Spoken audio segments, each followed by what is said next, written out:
యెషయా 4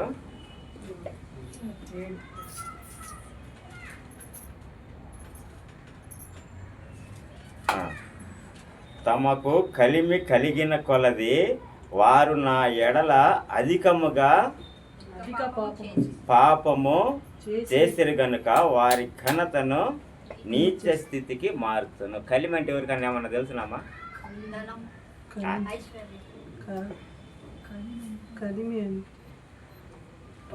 కరెక్ట్ వెనకాల చెప్పింది కొద్ది కరెక్టే. ఇప్పుడు ఒకప్పుడు సమస్తం ఉన్నవాడిని కలిమి కలిగిన ఇప్పుడు ఒకసారి మన జాకబ్ గారు సాక్ష్యం ఇచ్చిండు. మేము సీట్లు ఇంట్లో ఉన్నాము, ఒక్కొక్క రోజుకి 10 ఎలకలు 15 ఎలకలు, మరి వర్షం వస్తే కారే ఇల్లు, అటాటి స్థితి నుంచి ఈరోజు ఇంత పెద్ద బిల్డింగ్కి మరి షిఫ్టింగ్ చేసిందంటే అది కలిమే కదా. ఇప్పుడు ఆ మొదటి స్థితిలో ఉన్నప్పుడు రోజు దేవుణ్ణి మర్చిపోకుండా గుడికి వస్తూ ఉన్నాము, ప్రార్థన చేస్తున్నాము, పాటలు పాడుతున్నాము, క్రమం తప్పకుండా మందిరానికి వస్తూ ఉన్నాము. ఇప్పుడు మన ఇంట్లో ఫ్యాన్ లేదు, ఒక ఫ్యాన్ దయచేసిండు దేవుడు. ప్రభు నాకు ఫ్యాన్ లేదు, ఫ్యాన్ ఇవ్వండి అన్నాడు. ఫ్యాన్ ఇచ్చిండు. ఫ్యాన్ ఇచ్చిన తర్వాత మందిరానికి ఏం పోదాము, ఎండాకాలం ఫ్యాన్ వేసుకొని ఆరాంగా ఇంట్లో పండుకున్నాము. ఇప్పుడు అదే ఇక్కడ చదివిన వాక్యం మనము చెప్పాలనుకుంటే, ఇప్పుడు ఎంతోమంది మరి దీనమైన స్థితిలో నుంచి మరి సంపన్న స్థితిలోకి తీసుకొచ్చినప్పుడు మనకు అన్నీ ఉన్నాయిలే, ఈరోజు మనము ఏం పోదాములే మందిరానికి. కలిమి కలిగే కొంది నా జనాలు పాపం చేస్తానే వస్తూ ఉంటారు. ఇప్పుడు మనలో ఒక్కొక్కరిని వారు పరిశీలించుకుంటే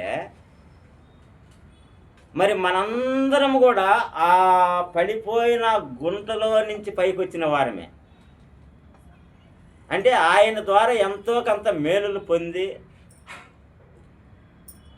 మరి ఆయన చూపినటువంటి ఆ కృప ద్వారా మరి ఇక్కడికి వచ్చి మరి మనం సజీవులుగా ఉండి ఆయన ఆరాధిస్తున్నామంటే అది ఆయన చూపినటువంటి కృప వల్లనే. ఇప్పుడు ఆయన నాకు అన్నీ ఉండయిలే, అన్నీ సమస్తం ఉండయి, నాకేమి ఇట్లా ఆర్డర్ చేసిందంటే ఇట్లా చేస్తాయి, ఇట్లా ధనం ఉంది, నేను దీన్ని కొనొచ్చు దాన్ని కొనొచ్చు అని అనుకుని దేవుడిని మర్చిపోతే ఏం చేస్తున్నాం మనం? అక్కడ నీచమైన స్థితికి మరలా తీసుకెళ్తానంటాం. వాడు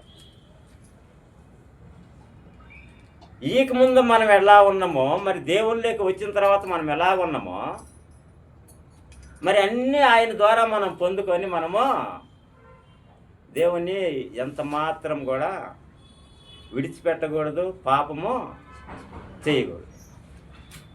చాలామందికి పాపము చూసేటప్పుడు ఎలా కనపడుతుందమ్మా?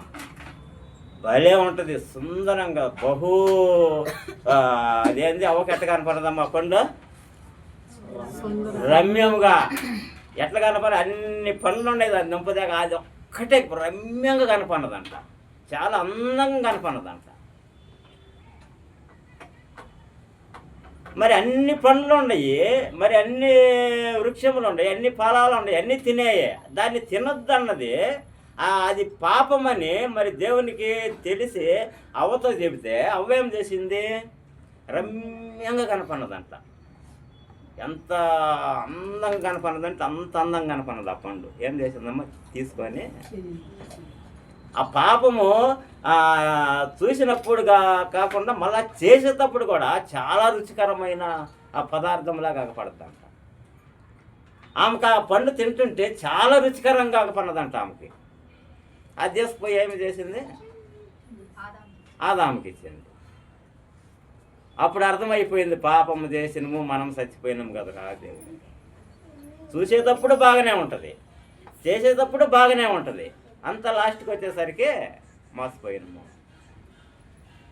అలాంటి వారి కోసము మరి పరలోకం నుంచి దేవాది దేవుడు తన కుమారుణ్ణి ఈ భూలోకానికి పంపి మరి సమస్త పాపములో కడిగి మరి మనల్ని పవిత్రంగా చేసి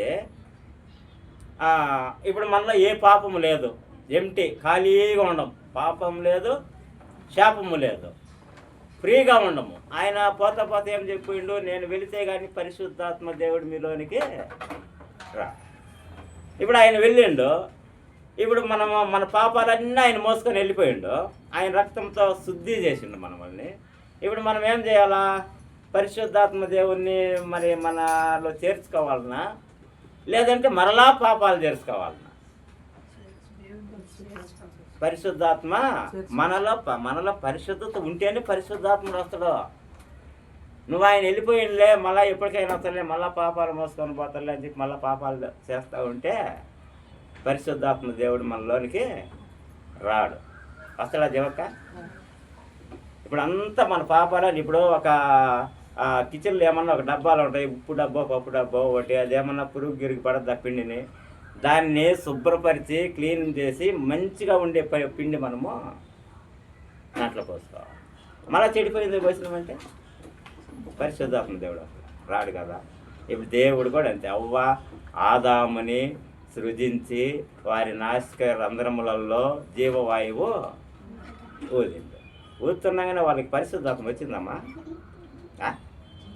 జీవాత్మ వచ్చింది. జీవాత్మ అంటే ఇప్పుడు మనము గమనించాలంటే ఒక కోమా స్టేజ్లో ఉండే మనిషి జీవం ఉంటుంది, అంటే ఊపిరి గీపిరి అంతా కుట్టుకుంటానే ఉంటుంది, ప్రాణం ఉంటుంది, కానీ కోమాలో ఉంటాడు.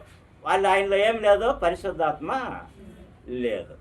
ఇప్పుడు మనం కూడా అంతే. ఇప్పుడు మనం బ్రతికున్నా కానీ ఆయన పరిశుద్ధాత్మ మనలో లేకపోతే కోమాలో ఉన్నట్టే, బ్రతికున్నా కానీ మన అవయవాలు ఏమి కూడా పనిచేయవు.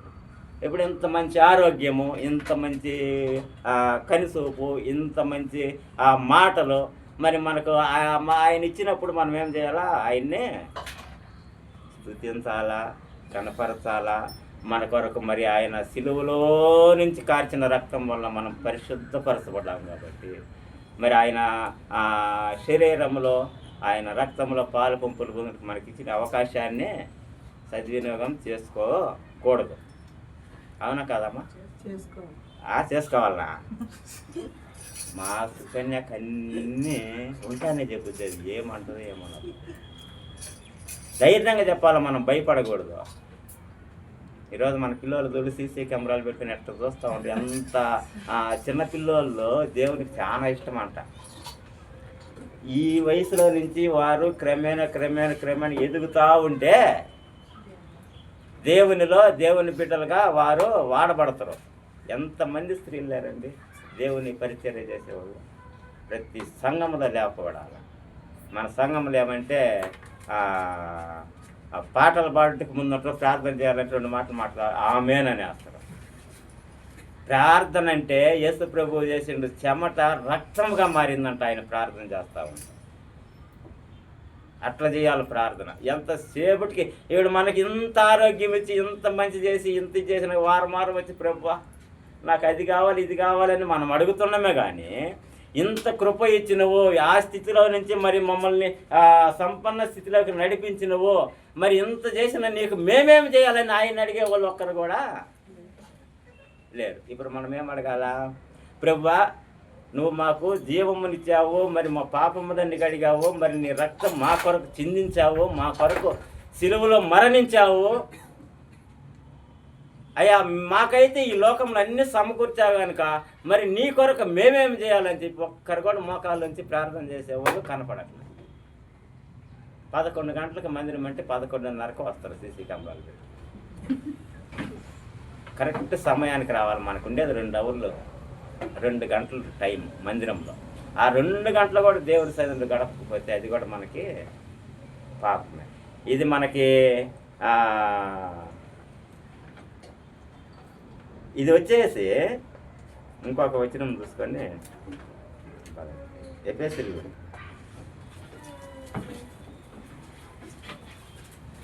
2:8